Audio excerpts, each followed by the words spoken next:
সারা দেশে খাদ্য বান্ধব কর্মসূচির আওতায় ১ আগস্ট থেকে চাল বিতরণ শুরু হয়েছে। এই কর্মসূচির মাধ্যমে ৫৫ লাখ কার্ডধারী নিম্ন আয়ের মানুষ প্রতি মাসে ১৫ টাকা কেজি দরে ৩০ কেজি চাল কিনতে পারবেন।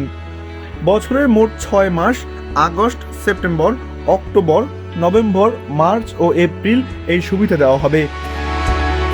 খাদ্য মন্ত্রণালয়ের পক্ষ থেকে জানানো হয়েছে, দেশের নিম্ন আয়ের মানুষের খাদ্য নিরাপত্তা নিশ্চিত করা, বাজারে খাদ্যপণ্যের দাম স্থিতিশীল রাখা এবং কর্মসংস্থান কমে যাওয়ার সময় প্রয়োজনীয় খাদ্য সহায়তা পৌঁছে দেওয়ার লক্ষ্যেই এই কর্মসূচি চালু রাখা হয়েছে।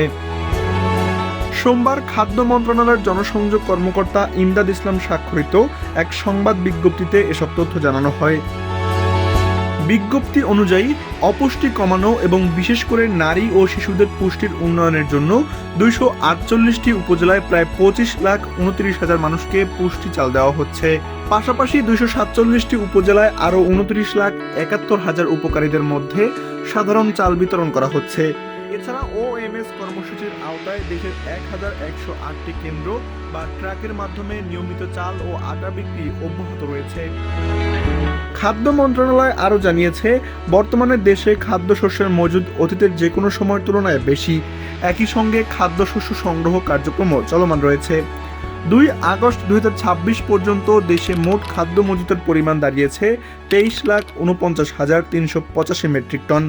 এর মধ্যে রয়েছে ১৯,৬৬,১৪৮ মেট্রিক টন চাল, ২,৮০,০১০ মেট্রিক টন গম এবং ধান থেকে রূপান্তর করা হয় ১,৫২,১০৯ মেট্রিক টন চাল।